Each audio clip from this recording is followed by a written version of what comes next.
बाबा घरचा दिवा झाला म्हणून एका आडाने मला तशी काय आपली जागी थोडक्यात म्हणलेल्या चढूच लागल्या. तर त्या ठिकाणी ज्या असणार त्या ठिकाणी पंचकमिटी बोलले त्या शेतकऱ्यांना कणसाला बोललं आणि पंचकमिटीला सांगितलं की 2 खंडी तुकाराम महाराजांना जे देतो म्हणलं होतं ते पंचायत कॅन्सल, मी रास करून घेतो. पंचकमिटीनं सांगितलं तुकाराम महाराजांना शब्द दिले तुला 2च खंडी मिळणार.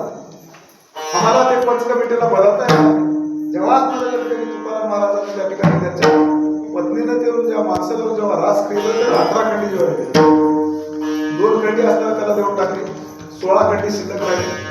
आणि तुकाराम महाराज असं होते, तुकाराम महाराज आम्हा घरी झालं शब्दाची सरत नाही, शब्दाची शस्त्र घेतलं तो. शिवाजी महाराजांना छत्रपती तुकाराम महाराजांना भेटायला आल्यानंतर सुवर्णाची मोहरा घेऊन आले. त्या ठिकाणी असणाऱ्या शिवाजी महाराजांना जेव्हा सुवर्णाची मोहरा तुकाराम महाराजांना देऊ लागले तेव्हा तुकाराम महाराजांना सांगितले शिवाजी महाराज तुम्हाला जर माझ्यावर प्रेम असेल, माझ्या धर्माबद्दल प्रेम असेल तर हे सुवर्ण मोहरा दिल्यानंतर गायचं मांस मी दिल्यासारखं आहे. माझी तुम्हाला जर आवड असेल तर असे असणार कंटी